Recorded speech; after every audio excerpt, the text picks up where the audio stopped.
미국의 수도인 워싱턴 DC에 가게 되면 한국전 참전 기념공원이 있고, 화강암 벽면에는 오늘 찬양에도 그 단어들이 나왔는데요, Freedom is not free라고 하는 단어가 새겨져 있습니다. 저도 가서 직접 봤습니다.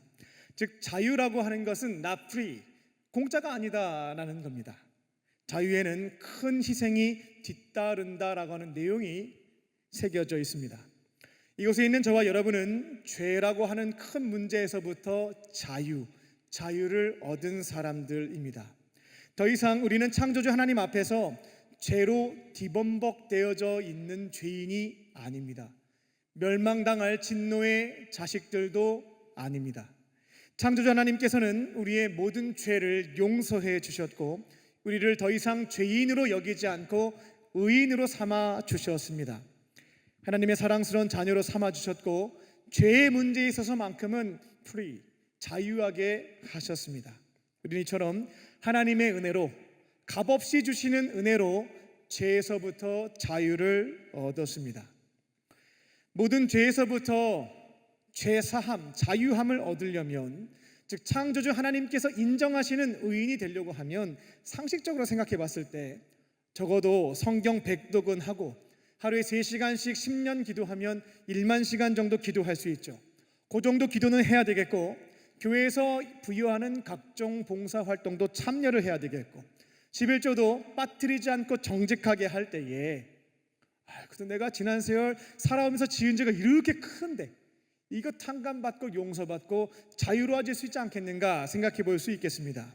그런데 창조주 하나님은 저와 여러분에게 어떠한 노동과 대가를 요구하시지 않았습니다. 은혜가 풍성하신 하나님은 값 없이 우리에게 어떠한 것을 요청하시지 않았고, 값없는 은혜로 죄에서부터 자유함을, 저희에게 자유를 선물로 주셨다는 것입니다. 그런데 우리가 여기에서 반드시 잊지 말아야 될 것이 있습니다.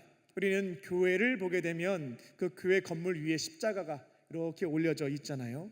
제단 위에도 십자가가 걸려 있는 것을 볼 수가 있습니다.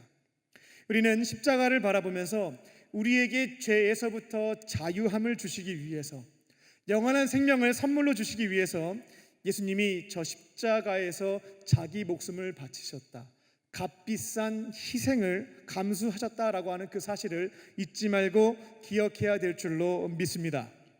Salvation이라는 단어의 뜻이 구원입니다. Salvation is not free, 즉 구원이라고 하는 것도 공짜가 아니다라는 말입니다. 즉 구원에는 하나님의 유일한 아들이신 예수님의 가장 비싼, 값비싼 희생이 있었기에 우리에게 자유가 있다라는 것입니다. 오늘 말씀의 제목은 값비싼 희생, 값 없는 은혜입니다. 오늘 내게 주시는 말씀을 통해서 예수님이 우리에게 주신 값비싼 희생과 우리에게 주어진 값 없는 은혜를 기억하며, 이제는 죄에서부터 자유함도 얻으시고 남은 인생은 나에게 자유함을 주신, 자유를 주시기 위해서 값비싼 희생을 치르신 예수님 위에서 살아가는 저와 여러분 되시기를 주님의 이름으로 축원합니다. 첫 번째로, 예수님은 우리에게 찾아오십니다. 우리에게 찾아오시는 분입니다. 오늘 보면 41절을 보게 되면 예수님은 자신에 대해서 이렇게 소개하십니다. 나는 하늘에서부터 내려온 떡이다 라고 정체성에 대해서 밝혀주시죠. 42절입니다. 사람들이 이 말을 듣고 수근수근거리기 시작해요. 정확하게 번역하자면 투덜거립니다. 투덜투덜대는 거죠. 저였어도 아마 그런 생각했을 것 같아요. 저 양반이 해도 너무하네. 예수님 죄송합니다. 네. 저 양반이 해도 너무하네. 무슨 저 말도 안 되는 소리. 무슨 하늘에서부터 내려온 떡이라는 말을 할 수가 있는 거야 라고 하면서 투덜거렸을 겁니다. 다들 예수님이 이스라엘의 변방 지역에 해당되는 갈릴리 지방, 거기에서도 인구가 80에서부터 한 150명 정도 추정하거든요. 나사렛이라고 하는 깡시골에서 예수님이 살았던 것을 알고 있었습니다. 아버지는 요셉, 어머니는 마리아, 직업은 평범한 목수. 또 그 당시에는 남자가 16세에서부터 20세까지 결혼을 다 했거든요. 근데 30살이 될 때까지 결혼을 못한 노총각으로 예수님에 대해서 알고 있었습니다. 그런데 뜬금없이 저는 저기 나사렛에서 왔어요 라고 얘기해야 될 텐데, 하늘에서부터 내려온 떡이다 라고 하니까 황당한 것이죠. 41절에서 예수님이 말씀하신 하늘이라고 하는 것은 대기권 밖을 이야기하는 것은 아닙니다. 살아계신 하나님이 계신 공간을 하늘이라고 보시면 되겠습니다. 살아계신 하나님이 계신 그곳, 바로 하늘에서부터 예수님이 내려오셨다라는 것입니다. 하나님의 유일하신 아들이었고 그분이 2000년 전에 하늘에서의 모든 영광을 다 버리고 낮고 천한 이 땅에 내려오셨다. 그렇게 하늘로부터 내려온 떡이다 라고 설명하셨던 겁니다. 기회가 되실 때 우주의 크기라고 하는 단어를 유튜브에 검색하신 다음에 영상을 한번 보시기 바랍니다. 우주 만물을 창조하신 창조주 하나님의 유일하신 아들이신 예수님이 우주의 미세먼지보다도 작은 행성이 지구거든요. 거기에 팔레스타인 지역에 인구도 80에서부터 150명밖에 되지 않는 아주 그 산골 그 동네에 내려오신 거예요. 그 영상 딱 보시면 하늘의 영광을 다 버리고 낮고 천한 이 땅에 오신 게 맞다 라고 하는 것을 100% 동의하실 수가 있을 겁니다. 그렇게 예수님은 우리를 구원하시기 위해서 우리에게 자유함과 영생을 주시고자 하늘로부터 우리를 부르시지 않고 우리가 살고 있는 삶의 터전으로 내려오셨다라는 것입니다. 우리를 구원하시기 위해서 값비싼 희생을 감수하셨다는 것입니다. 예수님은 최초는 아니고요, 최고의 선교사가 되어서 우리를 구원하시고자 우리에게 값없는 은혜로 자유와 영생을 주시고자 이 땅에 내려오셨습니다. 그리고 30년 동안 우리를 바르게 이해하고 공감하시기 위해서 왕궁에서 왕자로 살지 않죠. 호의호식하지 않습니다. 이스라엘 지역에 있어서도 변방에 해당되는 갈릴리 지방에서 평범한 몫으로 30년의 시간을 보내시게 되죠. 이 땅에 속한 사람들이 왜 이렇게 하나님을 등 돌린 다음에 스스로 이렇게 죄를 짓고 고통스럽게 살고 있는지를 책상에 앉아서 신하들에게 보고받는 것이 아닙니다. 그들의 삶의 현장을 잠시 변장해서 몇 시간 동안 구경하는 것도 아닙니다. 30년간 낮고 천한 이 땅에서 고통당하는 사람들을 바르게 이해하고자 함께 사신 겁니다. 삶의 현장으로 내려가신 거예요. 찾아가셨습니다. 예수님이 30세가 되셨을 때에 세례 요한에게 세례를 받으시고 하나님의 아들로서의 삶을 시작하시게 되는데 이상한 사람들만 만나고 돌아다니십니다. 그 당시 나름 존경받았던 사회 지도자 계층에게 이런 지탄을 받기도 하죠. 그 당시에 사회적으로 종교적으로 존경받고 평판도 좋고 명예를 가지고 있던 자들이 예수님의 제자들을 잠깐 불러서 이런 얘기도 해요. 야, 너네 스승님이 좋은 거 우리가 알겠어. 정말 훌륭하신 분이고 우리가 알겠는데 왜 너네 스승님은 좋은 사람들이랑 어울리지 않고 세리와 죄인들, 그 성매매 여성들, 왜 그런 사람들이랑 어울리고 다니는지 도통 모르겠다라고 이런 말들을 하는 것을 성경에서 볼 수가 있어요. 너희 스승은 세리와 죄인들의 친구인 것 같다라고 지탄합니다. 그런데 예수님이 30년 동안 왕궁에 머물면서 신하들에게 문서로만 복을 받았다면 그 당시에 세리와 죄인들과 병든 자와 성매매 여성들 곁에 절대 가지 않았을 겁니다. 거룩한 하늘에 속한 자들이 아니었고요, 그 당시 사람들에게 있어서 그들은 타락한 땅에 속한 자들로서 정죄하고 배척하는 분위기였거든요. 예수님도 마찬가지로 저 땅에 속한 저 아마레츠, 저들은 멀리해야 돼 라고 생각하셨을 겁니다. 근데 30년 동안 삶의 현장에서 같이 생활을 하셨거든요. 가까이서 살아보니까 저들은 공격당하고 대적받아야 되는 악인들이 아니라 각자 사연이 있는 불쌍한 사람들이다 라고 하는 것을 살아보니까 아셨던 겁니다. 그들은 대적해야 되는 마귀 사탄이 아니라 이 땅에서 가장 불쌍한 사람들이다 라고 하는 판단을 살아보니까 아셨던 겁니다. 남편에게 버려져서 그 당시 여성들은 경제활동이 막혀 있었기 때문에 성매매 여성으로 내몰렸던 거죠. 이유 없는 질병에 걸려서 고통당하는 것도 너무나 고통스러운데 하나님을 믿는 사람들이 너는 죄를 졌으니까 이유 없는 질병에 걸려서 수십 년째 고통당하는 거야 라고 정죄까지 했거든요. 이걸 지켜보니까 마음이 너무나 아픈 겁니다. 나라를 잃고 착취와 억압 속에서 살다 보니 어떻게든 먹고 살아보기 위해서 세리라고 하는 동족의 책임을 걷어서 로마에 바치고 착복했던 세리라는 직업을 선택하게 됐는데, 이렇게까지 그들을 고통스럽게 만들 것은 아니었는데 어느 순간부터 자기 자신이 괴물이 되어버린 거죠. 돌아갈 수 없는 강을 건너고 만 것이었습니다. 이런 삶을 후회하고 가슴치며 후회하고 있는 사람들이 살아보니까 주변에 많이 있었던 거예요. 죄인 취급당하는 사람들 중에는 나름대로 남들이 알지 못하는 가슴 아픈 사연들과 아픔들이 있었다라고 하는 것을 살아보니까 아셨던 거죠. 예수님의 제자 중에서 세리 출신이 있었습니다. 그 당시에 민족의 반역자이자 기생충처럼 여겨졌던 직업군이 세리였는데, 그들 중에 예수님의 제자로 선발된 사람이 있습니다. 마태복음을 기록한 마태 역시 가버나움에서 세리로 활동했던 사람이었습니다. 뜬금없이 예수님이 가버나움 지역에 갔을 때 세간에서 돈 걷고 있는 세리한테 나를 따르라 라고 얘기하게 되고, 다 버려두고 따라가서 12제자 중에 한 명이 되었던 것이 마태였습니다. 예수님이 마태를 전혀 몰랐는데 가만히 보니까 그 동네에서 인상이 가장 선한 거예요. 누구보다 믿음이 좋아 보이는 거죠. 그렇게 해서 제자로 부르신 것 같지는 않습니다. 가버나움에서 생활하면서 세리 마태를 지켜봐 왔던 것이죠. 예수님이 성전에 가셨을 때 2명의 사람들이 기도하는 것을 본 적이 있습니다. 한 명은 그 당시 돈도 많이 벌고 종교적으로도 훌륭하다 평판을 받았던 바리새인이었죠. 그 바리새인의 기도를 가만히 들어보니까 기도를 어떻게 하냐면 자기 잘한 것을 홍보하는 수단으로 기도를 하고 있는 거죠. 내가 11조도 잘했고 내가 금식을 했고 내가 봉사도 많이 했습니다 라고 하는 것을 주변 사람들 들으라고 기도를 수단 삼아서 하고 있었던 거죠. 그리고 옆에 있는 세리가 미워 죽겠거든요. 그러니까 기도를 통해서 세리를 정죄하기도 합니다. 반면에 그곳에 또 다른 부의 사람은 세리였는데, 그는 고개를 숙이고 가슴을 치면서 이렇게 기도하고 있었죠. 나는 죄인입니다. 나는 죽일 놈입니다. 통곡하면서 회개했던 세리가 있었습니다. 저는 예수님이 그 세리를 보셨을 때 그가 바로 마태가 아니었을까 추정하고 있습니다.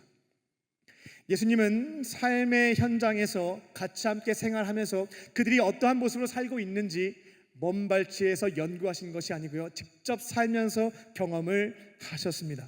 만약 왕궁에서 보고만 받으셨다라고 한다면, 저 동족의 피를 빨아먹는 저 세리들은 정말 독사의 자식들이고 하나님 나라의 기생충과 같기 때문에 박멸해야 된다라고 말씀하셨을 거예요. 예수님은 우리 삶의 현장에 찾아오셔서 생활을 하다 보니까 그들의 가슴 아픈 사연들과 고충들을 이해하고 계셨다라는 겁니다. 모든 사람들이 반대했음에도 불구하고 회개하고 있는 세리 마태를 제자로 선택하실 수 있었던 것도 그들과 함께 생활하셨기 때문이다 라고 말씀을 드립니다. 예수님은 이렇게 우리를 구원하시기 위해서 이 땅에 내려오신 분, 하늘에서부터 내려오신 분이십니다. 그리고 우리를 바르게 이해하고 공감하기 위해서 여러분의 삶의 터전에서 함께 생활하신 분이십니다. 이제는 시간과 공간에 관계없이 제약 없이 하나님의 자녀들과 함께 항상 시간을 보내시기 위해서 성령님을 보내주셨고, 이제는 성령과 함께 24시간을 공간의 제약 없이 함께 살아갈 수 있는 것이 우리에게 주어진 은혜입니다. 성령과 함께 살아가기 시작하면 그분은 우리의 아픔과 상처와 삶의 사연을 이해해 주시고요, 공감해 주십니다. 그리고 말씀을 통하여 해결할 수 있는 지혜와 능력도 주시는 줄로 믿습니다.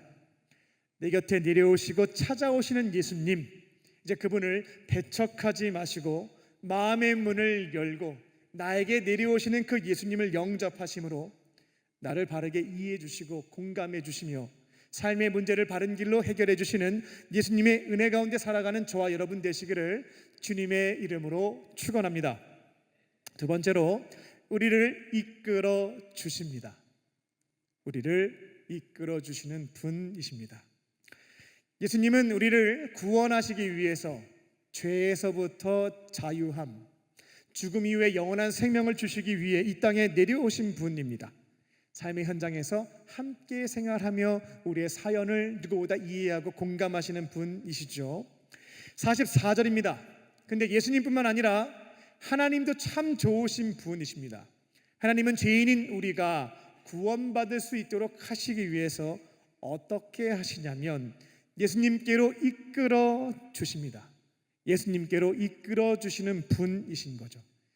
너희들이 내게로부터 떠나가서 죄짓고 마음대로 살고 있으니까 나는 방치할 거야, 알아서들 해 라고 하지 않고요, 죄에서부터 자유함을 얻을 수 있도록 예수님께로 이끌어 주시는 분이 하나님이시다라는 겁니다. 원어의 의미를 살려본다면 잡아다가 끌어가시는 분이 하나님이시다라는 것입니다. 예수님 당시에는 하나님께서 어떠한 방식으로 이 유대인들을 죄에서부터 자유함을 얻을 수 있도록 예수님께 잡아다가 끌고 가셨는가? 그건 바로 율법이었습니다. 하나님께서는 출애굽한 이스라엘 백성들에게 모세라고 하는 걸출한 인물을 통해서 율법이라고 하는 것을 선물로 주셨죠. 그 내용이 구약 성경 창세기, 출애굽기, 레위기, 민수기, 신명기 이 5권에 기록되어져 있습니다. 그래서 이스라엘 백성들은 하나님의 백성답게, 내가 대한민국 시민이면 법을 잘 지켜야 되는 것처럼 하나님 나라의 백성답게 살기 위해서 율법을 연구하고 지켜갔습니다. 그거 다 지키면 의인이라고 인정받을 수가 있었죠. 그와 같은 노력들을 해나갔는데 문제가 생긴 거죠. 그러니까 아무리 노력해도 율법을 다 지킬 수가 없는 거예요. 배우는 것도 힘들고 기억할 수도 없고 지키는 것도 한계가 있었던 겁니다. 그러니까 혼란이 오기 시작한 거죠. 구약 성경을 쫙 읽어보니까 하나님 나라 백성들이 그 율법을 지키지 않은 결과가 개인이 망했어요. 나라가 쫄딱 망했거든요. 그러면 예수님 당시 사람들이 생각해 보는데, 우리도 이 율법을 다 안 지키면 나도 망하고 나라도 망하지 않겠나? 그래서 지금 로마 제국의 지배를 받고 있는 것이 아닐까? 이것도 율법 다 못 지키면 나중에 죽어서 심판받을 때 죄가 있으니까 나 지옥 가는 거 아니야? 이런 두려움들이 그 당시 유대인들에게 있었다라는 것입니다. 그래서 요한복음 3장을 보게 되면 부자이자 정치인이었던 니고데모가 밤 늦은 시간에 30대 청년 무명 예수님께 찾아와서 묻게 되는 거죠. 제가 율법을 많이 연구하고 지켜도 봤는데 다 못 지켜요. 그럼 저 어떻게 되는 겁니까? 저는 죽은 다음에 천국에 들어갈 수 있습니까? 라는 질문을 예수님에게 던졌던 것이죠.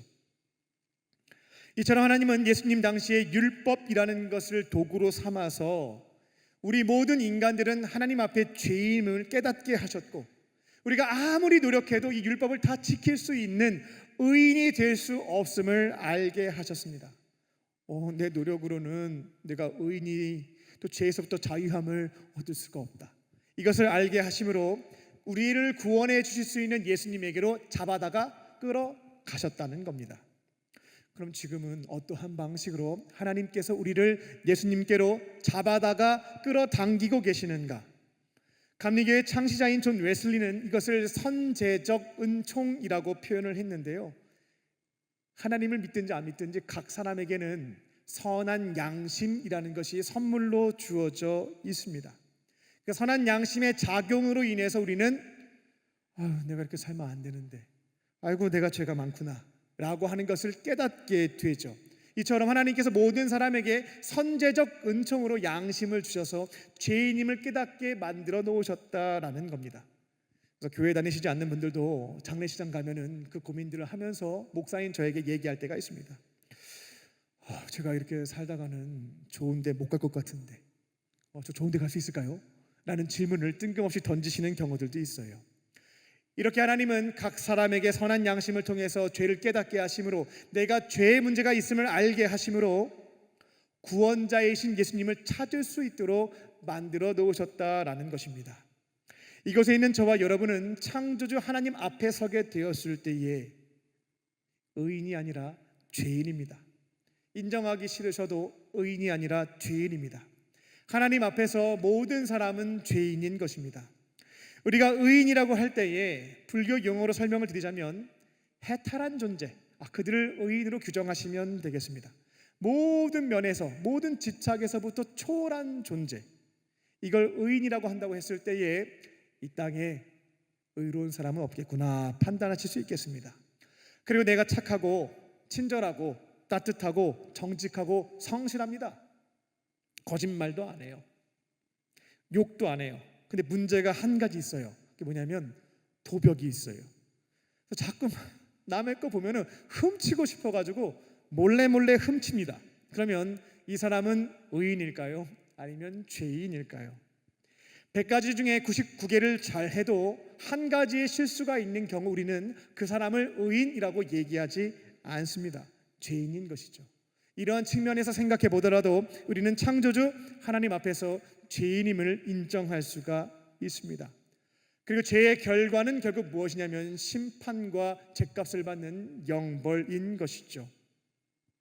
하나님께서 선한 양심을 통해서 내가 좀 문제가 있다, 내가 죄가 있구나 라는 것을 깨닫게 하셨다면 이거 없애려고 허튼 것에 시간을 빼앗기지 마셔야 되겠습니다. 내가 한번 타종교에 가르친 대로 수양을 하면서 내가 한번 줄여보려고 노력을 하는데 이거 안 됩니다. 산속에 들어가서 사람들을 아무도 안 만나면 내가 그렇게 된 것처럼 착각할 수 있겠습니다만, 산에서 내려와서 또다시 가족들을 만나고 친구들을 만나면 내 자존심 건드는 말 한마디 딱 하게 되면 울분을 토하고 있는 내 모습을 발견할 수가 있게 됩니다. 멋지고 아름다운 사람은 온라인과 오프라인으로 보게 되면 음욕을 품게 되는 것도 우리의 한계인 것이죠. 그렇게 우리는 살인도 하고 간음도 하고 내 어떤 죄의 문제들을 절제해 보려고 하지만 이게 안 되는구나 라고 하는 것을 경험할 수가 있게 됩니다. 이거를 개인적으로 수양을 통해서 풀어보려고 노력을 하지만 노력할수록요 더 안 돼요. 여기 자꾸 죄에 대해서 신경을 더 많이 쓰게 되면 거기에 더 빠져들게 되지 해결되지 않는 것을 경험하게 된다는 것입니다. 시간이 지나가면 어떻게 되냐면 난 안 되나 보다 자포자기하게 되는 것이죠. 하나님은 선한 양심을 통해서 우리가 죄인임을, 내가 하나님 앞에서 죄가 있는 사람임을 깨닫게 하셨습니다. 그러면 이게 나 혼자만의 능력으로는, 노력으로는 해결되지 않는다라고 하는 것을 겸손하게 인정하고 유일하게 나의 죄의 문제를 해결해 주실 수 있는, 죄인이었던 나를 의인 삼아 주시는, 죄를 하나씩 줄여가고 의로운 일들을 하나씩 늘려갈 수 있도록 도와주시는 예수님께로 나아가실 줄로 믿습니다.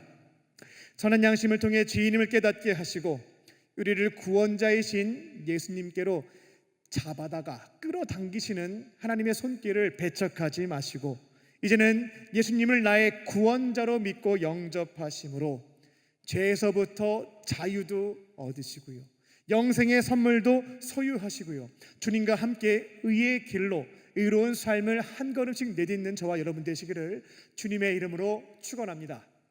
끝으로 희생을 통하여 영생을 주십니다. 희생을 통해서 영생을 주신 것입니다. 47절입니다. 진실로가 나왔어요. 연복을 딱 볼 때 예수님이 진실로라고 표현하시는 게 있거든요. 이거 진리니까 반드시 믿어야 돼 라고 강조하실 때 사용되어지는 표현입니다. 예수님이 그곳에 있는 유대인들에게 말씀하십니다. 진실로 진짜로 내가 진리를 알려줄게요. 믿는 자는, 예수님을 구원자로 믿는 사람들은 영생을 가집니다. 영생을 소유합니다 라고 가르쳐 주세요. 우리를 위해서 하늘에서부터 이 땅에 내려오셨고 우리를 이해하기 위해서 우리와 함께 생활하셨고 우리에게 죄에서부터 자유함을 주시고자 죄값을 십자가에서 대신 감당해 주셨고 부활하셔서 우리의 삶을 의로운 길로 인도해 주시는 예수님을, 그분이 나의 구원자가 맞습니다. 구원자로 믿는 자에게는 현재형이에요. 바로 지금, just now, 영생을 선물로 주신다라는 것입니다. 나를 믿었으니까 일단 축하드리고 앞으로 하는 것 좀 지켜보다가 영생을 줄지 말지는 결정할게요 라고 얘기하신 게 아니에요. 영생을 얻게 될 것이다, 미래형으로 사용되어졌겠죠. 원문을 보게 되면 현재형입니다.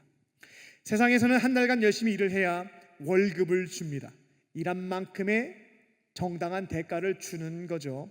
그래서 우리가 월급 받을 때 사장님께 제가 사장님께 오늘 은혜 받았습니다, 은혜에 감사합니다라는 표현하지 않죠.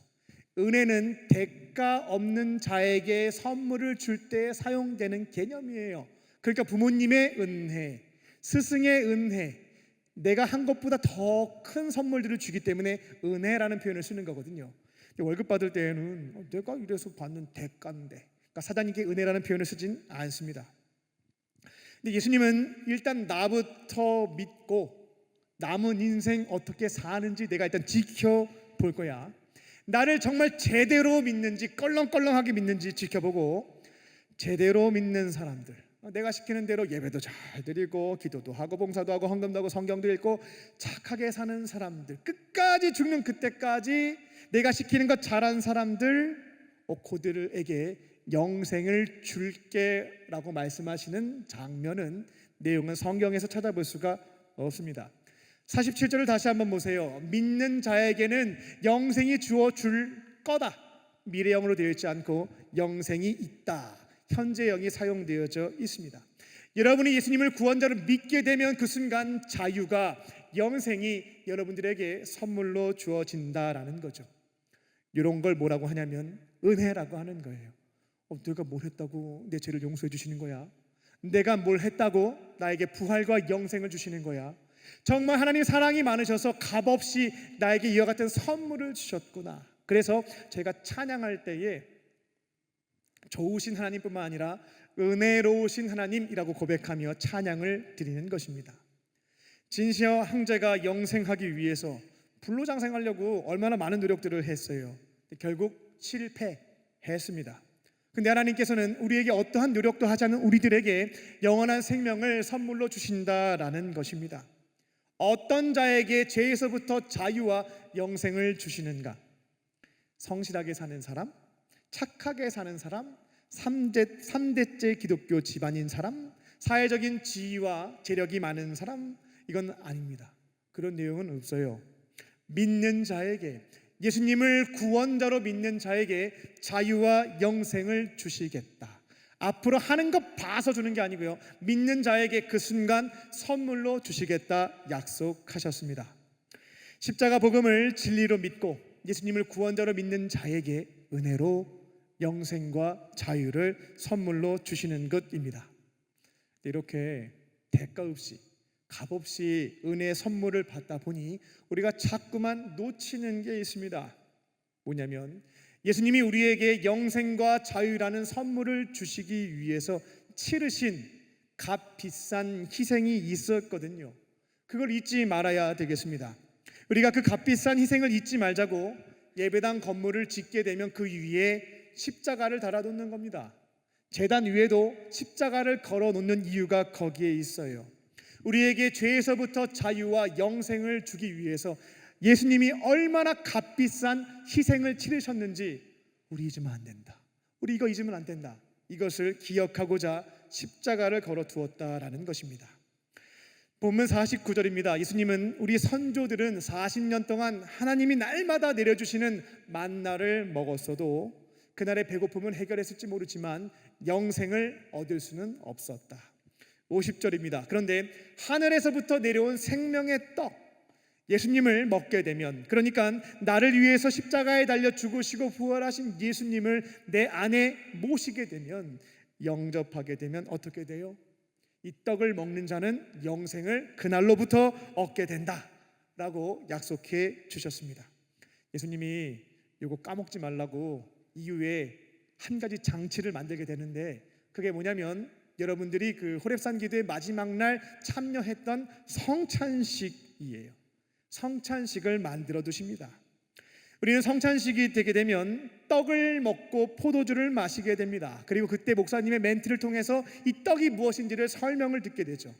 그 떡은 뭐냐면 예수님의 살입니다.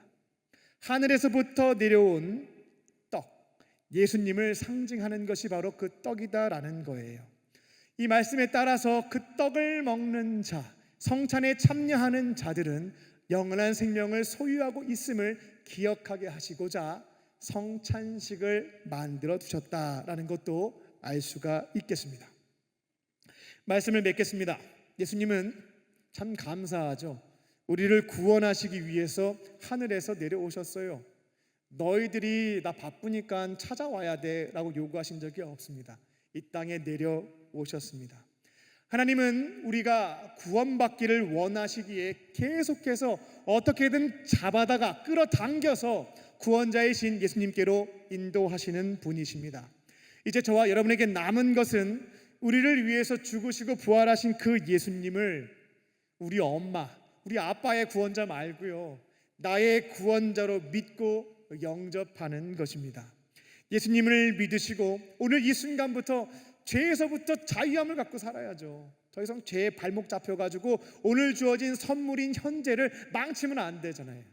주님을 영접해서 죄 사함도 받고 영원한 생명도 소유하며 주와 함께 의로운 길로, 선한 길로 뚜벅뚜벅 걸어가는 저와 여러분 되시기를 주님의 이름으로 축원합니다.